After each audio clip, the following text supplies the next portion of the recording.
بسم الله الرحمن الرحيم الحمد لله رب العالمين وصلى الله وسلم وبارك على نبينا محمد وعلى آله وصحبه أجمعين أما بعد اب ہم لوگ کتاب التوحید کا 22واں باب پڑھنے جا رہے ہیں. باب ما جاء ان بعض هذه الامة يعبد الاوثان. یہاں سے ہم لوگوں کو پڑھنا ہے. اب تک 21 باب ہم لوگ مکمل کر چکے ہیں.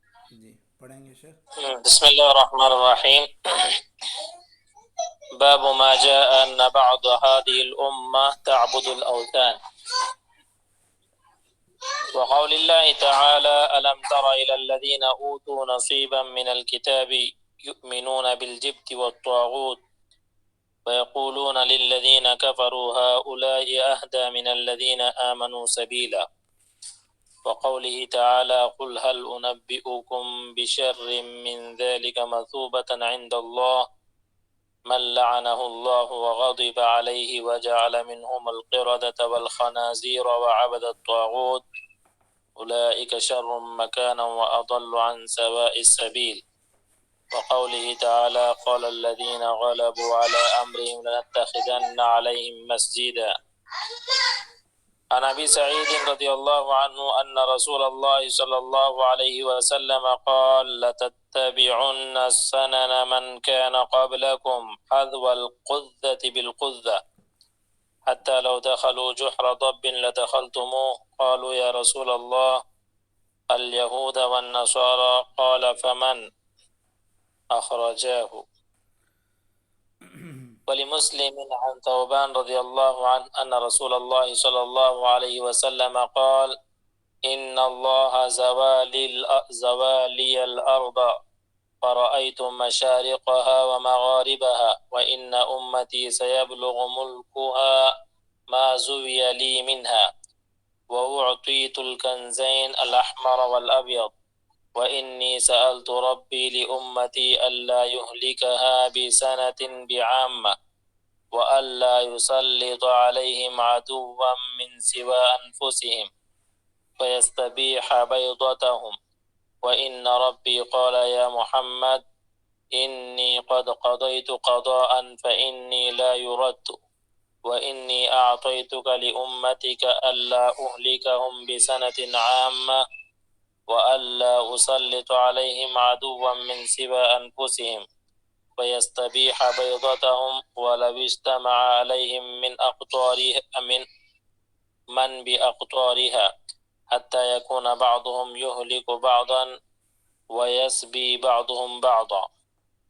رواه البرقاني في صحيحه وزاد وإنما أخاف على أمتي الأئمة المضلين وإذا وقع عليهم السيف لم يرفع إلى يوم القيامة ولا تقوم الساعة حتى يلحق حي من أمتي بالمشركين وحتى تعبد فئام من أمة الأوثان وإنه سيكون في أمتي 30 كذابون كلهم يزعم أنه نبي وأنا خاتم النبيين لا نبي بعدي ولا تزال طائفة من أمتي على الحق منشورة لا يضرهم من خذلهم ولا من خالفهم حتى يأتي أمر الله تبارك وتعالى.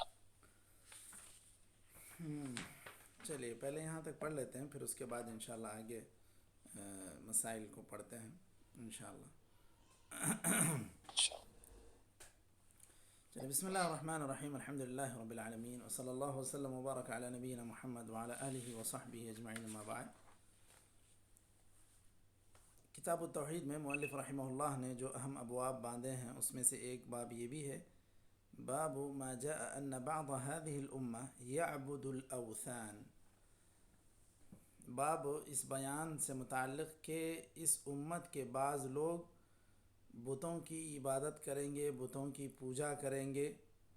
یہ بات نبی کریم صلی اللہ علیہ وسلم کے احادیث سے ثابت ہوتی ہے. اسی بنیاد پر آپ نے یہ باب باندھا ہے. نبی کریم صلی اللہ علیہ وسلم کے اس حدیث کی بنیاد پر یہ باب انہوں نے باندھا اور اس کے لیے مزید آیات سے بھی استدلال کے طور پر نصوص یہاں ذکر کیے. اللہ تعالیٰ کا یہ قول الم تر الی الذین اوتوا نصیبا من الکتاب یؤمنون بالجبت والطاغوت، اللہ تعالیٰ کا یہ فرمان، کیا تم لوگوں نے ان لوگوں کو نہیں دیکھا جنہیں کتاب کا ایک حصہ دیا گیا، یؤمنون بالجبت والطاغوت، کہ بتوں پر بھی یقین رکھتے ہیں اور اللہ کے علاوہ جن چیزوں کی بھی عبادت کی جاتی ان تمام پر وہ یقین رکھتے ہیں، ایمان رکھتے ہیں۔ تو یہاں پر جبت کیا اس ہے؟ باب میں اس آیت کو لانے کا مقصد ہی یہ ہے کہ الجبت الطاغوت، یہ ان لوگوں کے صفت بیان کی جا رہی ہے جو اہل کتاب اپنے آپ کو کہتے ہیں، اور اہل کتاب کے دعویٰ کرنے کے ساتھ ساتھ ان کا یقین اللہ تعالیٰ کے علاوہ جن چیزوں کی عبادت کی جاتی ہے اس پر بھی ہے اور بتوں پر بھی ہے۔ جبت کے متعلق مفسرین نے مختلف باتیں ذکر کی ہیں۔ الجبت کو بعض نے اس کی تفسیر میں الاصنام بھی کہا، بعض نے کاہن کہا، بعض نے سحر کہا، بعض نے یہ جو یہودیوں کے بڑے سردار تھے کعب بن اشرف، اس کا نام بھی ذکر کیا، اور بعض نے حیی بن اخطب، یہ اس کا بھی نام ذکر کیا۔ تو یہ جبت کے تفسیر سے متعلق مفسرین نے مختلف اقوال ذکر کیے ہیں۔ تو اگر اس کے معنی صنم کے لیے جائیں تو بھی اس سے پتہ چلتا ہے کہ یہ جو اہل کتاب تھے یہ اپنے آپ میں یہ دعویٰ کرتے تھے کہ ہم اہل کتاب ہیں، ہم آسمانی کتاب پر یقین رکھتے ہیں، لیکن ان کی بھی حالت یہ تھی کہ وہ لوگ طاغوت پر بھی یقین رکھتے تھے، اس پر بھی ان کا ایمان تھا۔ یہ اللہ تعالیٰ نے ایک مذمت کے طور پر ان کا عمل ذکر کیا اللہ تعالیٰ نے۔ اور اس کے تعلق سے یہ بات بھی مزید واضح طور پر اس آیت میں ملتی ہے کہ کعب بن اشرف اور حیی بن اخطب یہ دونوں مکے کے سرداروں کے پاس آئے اور ان سے ملاقات کیے، تو انہوں نے کہا کہ تم اہل کتاب ہو اور تم ہی فیصلہ کرو کہ ہم دونوں میں سے کون حق پر ہے، کیا محمد حق پر ہے یا ہم لوگ حق پر ہیں؟ تو ان دونوں نے پوچھا، یہ جو یہودیوں کے سردار تھے حیی بن اخطب اور کعب بن اشرف، اچھا تمہارا کیا کام ہے یا تم کیا کرتے ہو یہ بھی بتاؤ، اور محمد اور ان کے ساتھی یہ کیا کرتے ہیں یہ بھی بتاؤ۔ جو مکے کے سردار تھے انہوں نے کہا کہ ہم لوگوں کو کھانا کھلاتے ہیں، ان کے لیے اونٹ ذبح کرتے ہیں، حاجیوں کو ہم پانی پلاتے ہیں، اور ہم صلہ رحمی کرتے ہیں، یہ سارے کام ہم کرتے ہیں، اور یہ جو محمد اور ان کے ساتھی یہ لوگ قطع رحمی کرتے ہیں، اور ان کے جو متبعین ہیں معمولی لوگ یا یوں کہیں کہ قبیلہ غفار کے لٹیرے لوگ ان کے اتباع کیے ہیں۔ ایسے ان لوگوں نے نبی کریم صلی اللہ علیہ وسلم کے تعلق سے بیان دیا، بات رکھی۔ تو اللہ تعالیٰ نے کہا الم تر الی الذین اوتوا نصیبا من الکتاب یؤمنون بالجبت والطاغوت ویقولون للذین کفروا هؤلاء اہدی من الذین آمنوا سبیلا، یعنی یہ اہل کتاب جب یہ بات سنے تو انہوں نے کہا هؤلاء اہدی من الذین آمنوا سبیلا، جو کافر ہیں، جو کفار مکہ ہیں، یہ لوگ بہت زیادہ ہدایت یافتہ ہیں یا بہت زیادہ صحیح ہے ان لوگوں کے مقابلے میں جو ایمان کا دعویٰ کر رہے ہیں۔ کیوں؟ ان لوگوں نے یہ باتیں ان سے سن لیں، کافروں سے، اور اس کی بنیاد پر یہ فیصلہ کیا۔ تو اللہ تعالیٰ نے ان کی مذمت کرتے ہوئے دیگر آیتوں میں اس کا رد کیا، بلکہ اسی آیت میں اس کے بعد والی آیت میں اللہ تعالیٰ نے کہا اولئک الذین لعنہم اللہ، اللہ تعالیٰ نے ان لوگوں کو لعنت کا مستحق قرار پایا، لعنت کا مستحق ٹھہرایا، کیونکہ ان لوگوں کے کام ہی ایسے تھے۔ تو یہ لوگ ایمان والوں کو گمراہ بتا رہے تھے اور کافروں کو صحیح بتا رہے تھے۔ ایک تو یہ موجب لعنت ہیں، یہ اسی وجہ سے یہ لوگ لعنت کے مستحق قرار پائے۔ ایک دوسری آیت میں اللہ تعالیٰ نے کہا قل هل انبئكم بشر من ذلك مثوبة عند اللہ، کیا میں تمہیں نہ بتاؤں ان لوگوں کے تعلق سے جو اللہ تعالیٰ کے پاس مقام و مرتبے کے اعتبار سے بہت ہی برے مرتبے کے لوگ ہیں، بہت ہی گھٹیا مرتبے کے لوگ ہیں۔ کون ہیں وہ لوگ؟ من لعنہ اللہ وغضب علیہ، کہ اللہ تعالیٰ نے جن پر لعنت کی اور ان پر اپنے غصے کا اظہار کیا۔ وجعل منہم القردۃ والخنازیر، یہی قوم اہل کتاب یا قوم یہود جس میں سے اللہ تعالیٰ نے بندر بنائے، خنزیر بھی بنا دیے۔ وعبد الطاغوت، شیطان کے غلام یا شیطان کی پوجا کرنے والے یہ بھی بنائے۔ تو یہ بطور مذمت اللہ تعالیٰ نے ذکر کی، عبد الطاغوت کہا۔ تو یہ سارے کام اللہ تعالیٰ نے پہلی امتوں کے بھی جو ذکر کیے ہیں، یہ بھی بطور مذمت یہاں ذکر کیے ہیں کہ یہ اہل کتاب جو ہیں یہ لوگ گمراہ ہیں اور یہ لعنت کے بھی مستحق، اللہ تعالیٰ کے غضب کے مستحق، اور انہی لوگوں میں سے شیطان کے پجاری بھی بہت سارے لوگ بنے تھے۔ تو یہ بات اللہ تعالیٰ نے قرآن کریم میں ذکر کی مذمت کے طور پر، اور یہ اس لیے ذکر کی کہ اہل ایمان جو ہیں، امت محمدیہ کے جو لوگ ہیں، وہ ان ساری باتوں سے دور رہیں، اس لیے اللہ تعالیٰ نے ذکر کیا۔ اسی طرح اصحاب کہف کا جہاں واقعہ ہے، جہاں صالح نوجوانوں کا تذکرہ ہے، انہم فتیۃ آمنوا بربہم وزدناہم ھدی، ان لوگوں کا جہاں تذکرہ ہے، وہاں کچھ لوگ جو بعد میں ان کے غار کا پتہ پائے تو ان لوگوں نے کہا قال الذین غلبوا علی امرہم لنتخذن علیہم مسجدا، کہ ہم ان لوگوں کی جو جگہ ہے جہاں پر یہ لوگ 309 سال سوئے ہیں، اس پر ہم ایک مسجد تعمیر کر دیں گے یا سجدہ گاہ بنا دیں گے۔ یہ چیز تو اللہ کے رسول صلی اللہ علیہ وسلم نے اس سے پہلے احادیث میں بھی منع کیا، فرمایا لعن اللہ الیہود والنصارى اتخذوا قبور انبیائہم مساجد، کہ نیک لوگوں کی یا انبیاء کی قبروں کو سجدہ گاہ بنا دینا یہ سب سے بری بات ہے، اور یہ اللہ تعالیٰ کے غضب کو دعوت دینے کی بات ہے، یہ بالکل ناپسندیدہ عمل ہے۔ تو یہ ساری آیتیں مؤلف رحمہ اللہ نے اس باب کی مناسبت سے یہاں ذکر کر دیں۔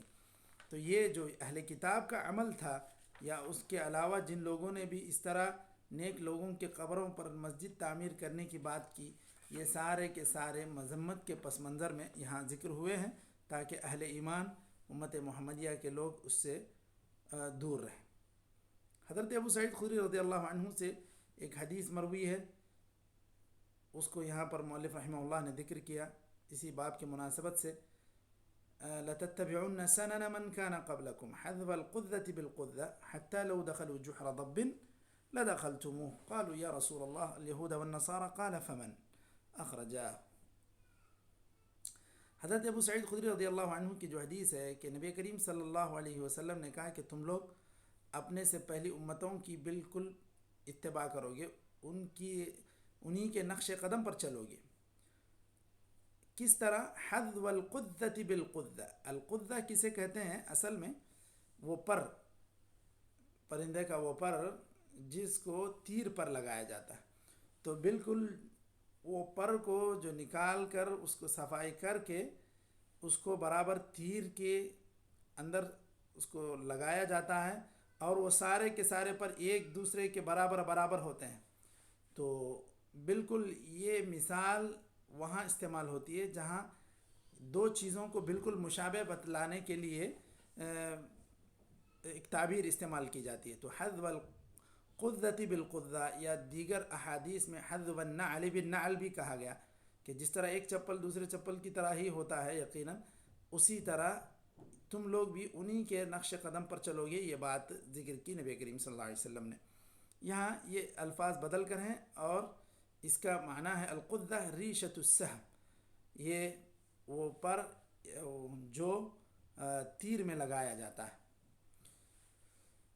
تو یہ بھی تعبیر ہے دو لوگوں کے درمیان مشابہت کو بتلانے کے لیے، ایک جیسے ہیں اس کو بتلانے کے لیے یہ تعبیر استعمال ہوتی ہے۔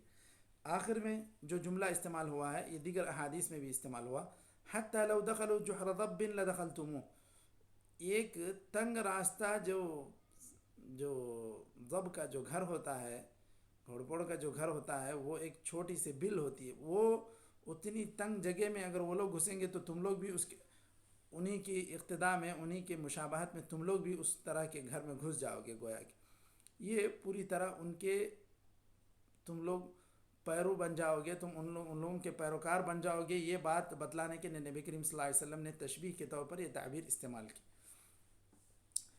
اب صحابہ کرام کو تھوڑا سا یقین حاصل کرنا تھا، اس لیے پوچھا یا رسول اللہ الیہود والنصارى، کیا ہم لوگ جو ہے بالکل پیچھے پیچھے چلیں گے یا اقتداء کریں گے تو کیا ہم لوگ یہود و نصارہ کی تقلید کریں گے؟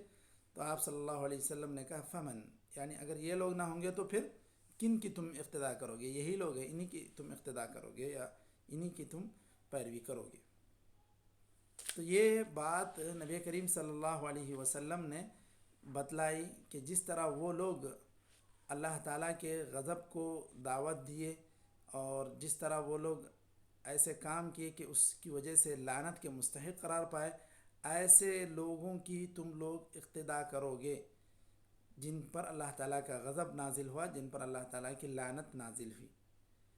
اب یہاں دوسری حدیث میں یہ بیان کیا جا رہا ہے کہ نبی کریم صلی اللہ علیہ وسلم کی امت کے لیے کچھ خاص بات اللہ تعالیٰ نے ذکر کی، اس کا تذکرہ دوسری حدیث میں جو حضرت ثوبان رضی اللہ عنہ سے مروی ہے.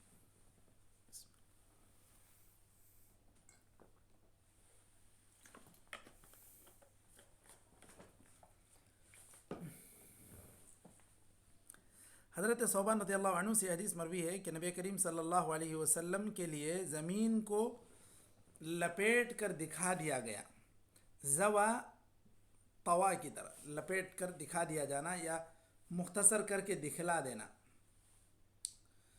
تو فرأیت مشارقها و مغاربها، میں نے اس کے مشرق اور مغرب کے حصوں کو دیکھ لیا اور میں نے ان جگہوں کو بھی دیکھ لیا جہاں میری امت کے لوگ قبضہ کر لیں گے، جہاں تک میری امت پہنچے گی. وَإِنَّ أُمَّتِي سَيَبْلُغُ مُلْكُهَا مَا زُوِّيَ لِي مِنْهَا، جو مجھے دکھلائے گئے ہیں جگہ، وہاں میری امت کی حکومت ہوگی، میری امت کی بادشاہت ہوگی. وَأُعْطِيتُ الْكَنْزَيْنِ، اور مجھے میری امت کو اعطیت، اب یہاں سے پورے امت کا ہی تذکرہ ہے، تو دونوں چیزیں مجھے دی گئیں، دو خزانے مجھے دیے گئے، الاحمر والابیض، سرخ اور سفید. سرخ کی تعبیر یہ تو سونے کے لیے اور ابیض کی تعبیر یہ چاندی کے لیے. یہ سونے اور چاندی بھی مجھے دیے گئے. تو الاحمر یہ زیادہ سے زیادہ سونا یہ تھا قیصر کے پاس، قیصر جو روم کے بادشاہ کو کہا جاتا تھا، اور کسریٰ یہ جو ایران کے بادشاہ کہا جاتا تھا. یہاں یہ لوگ چاندی اور اس طرح کے چیزیں زیادہ استعمال کرتے تھے. تو نبی کریم صلی اللہ علیہ وسلم نے کہا یہ دونوں کے سارے خزانے ہمارے پاس آئیں گے، اس امت کو ملیں گے.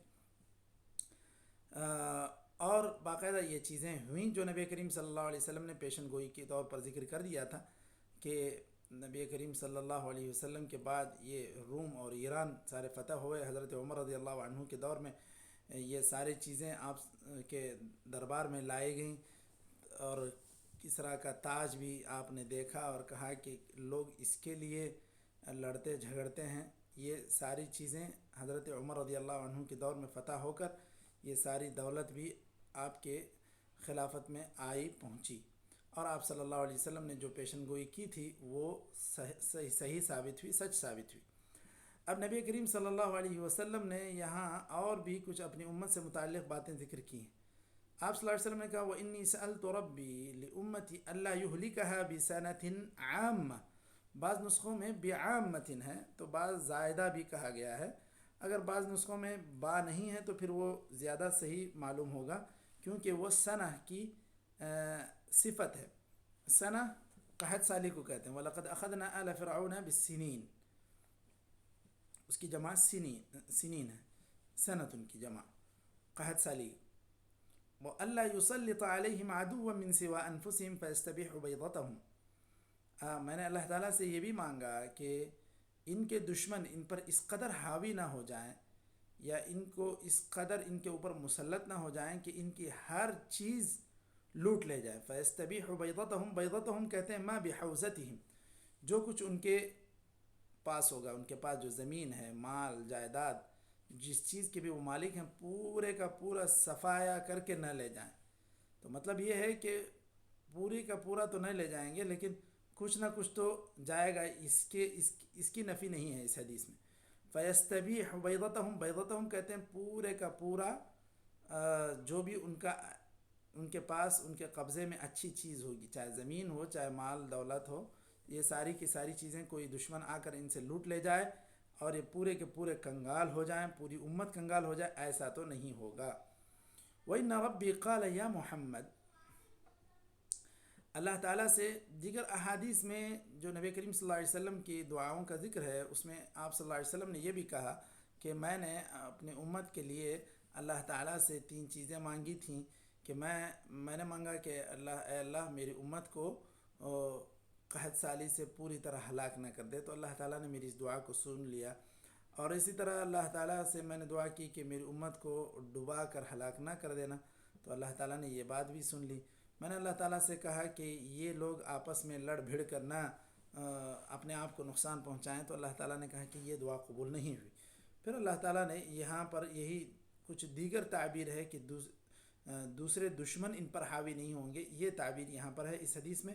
دیگر حدیث میں غرق کا ذکر ہے. تو کہنے کا مطلب یہ ہے کہ امت پوری کی پوری اس طرح ہلاک نہیں ہو جائے گی کہ زمین پر اس امت کا پوری طرح صفایا ہو جائے، نہ دشمنوں کی وجہ سے نہ قحط سالی کی وجہ سے. لیکن ہوگا یہ کہ اس امت کے لوگ آپس میں بھڑیں گے، مار دھاڑ ہوگی، لڑائیاں جنگیں ہوں گی، یہ بات تو ہوگی. آپ صلی اللہ علیہ وسلم نے اس کے لیے بھی دعا کی تھی، لیکن اللہ تعالیٰ نے اس دعا کو نہیں قبول کیا. وَإِنِّي دیکھیے یہاں پر جو وَإِنَّ رَبِّي قَالَ يَا محمد، اللہ تعالیٰ نے کیا کہا؟ یا محمد اذا قضیت قضاء فإنه لا يرد، اے محمد جب میں کسی چیز کا فیصلہ کر دیتا ہوں تو پھر میں اس کو ٹالتا نہیں ہوں، یا یہ فیصلہ ٹالا نہیں جائے گا. اسی کو دعاؤں میں اللہ کے رسول صلی اللہ علیہ وسلم نے کہا وَلَا رَادَّ لِمَا قَضَيْتَ، کہ تو جو فیصلہ کر دے اس کو کوئی ٹالنے والا نہیں. اچھا اللہ تعالیٰ نے کیا کہا؟ وَإِنِّي أَعْطَيْتُكَ لِأُمَّتِكَ أَلَّا أُهْلِكَهُمْ بِسَنَةٍ عَامَّةٍ، تمہیں ایک عمومی قحط سالی سے میں ہلاک نہیں کروں گا، یہ بات اللہ تعالیٰ نے کہی. وَأَلَّا أُسَلِّطَ عَلَيْهِمْ عَدُوًّا مِّن سِوَىٰ أَنفُسِهِمْ فَيَسْتَبِيحُ بَيْضَتَهُمْ، اور نہ ہی ایسا ہوگا کہ ان کے دشمن ان پر حاوی ہو جائیں اور ان کا سارا مال ساری چیزیں لوٹ لے جائیں، ایسا بھی نہیں ہوگا. ہاں لیکن ہوگا کیا؟ حَتَّى يَكُونَ بَعْضُهُمْ يُهْلِكُ بَعْضًا، ہاں یہ ہوگا کہ یہ لوگ آپس میں ایک دوسرے کو ہلاک کریں گے، ماریں گے، لڑیں گے، خون ریزی ہوگی. ویسے بعضهم بعضا، ایک دوسرے کو قید بھی کریں گے، ایسا بھی ہو سکتا ہے امت محمدیہ. اب دیگر احادیث میں مزید اس پر جو اضافہ آیا ہے اس روایت میں کیسے ہے؟ وَإِنَّمَا أَخَافُ عَلَىٰ أُمَّتِي الْأَئِمَّةَ الْمُضِلِّينَ، نبی کریم صلی اللہ علیہ وسلم نے کہا کہ میں اپنی امت پر یہ جو گمراہ کرنے والے ائمہ، خواہ وہ حکمران ہوں خواہ وہ علماء ہوں، ان لوگوں سے مجھے خوف ہے میری امت پر. کیا ہے؟ ایسے لوگ جو امت کو گمراہی کے راہ پر لے چلیں، ان کا اللہ کے رسول صلی اللہ علیہ وسلم نے خوف کھایا. وَإِذَا وَقَعَ عَلَيْهِمُ السَّيْفُ لَمْ يُرْفَعْ إِلَى يَوْمِ الْقِيَامَةِ، یہ جب ان کے اوپر ان میں تلوار چلے گی، تلوار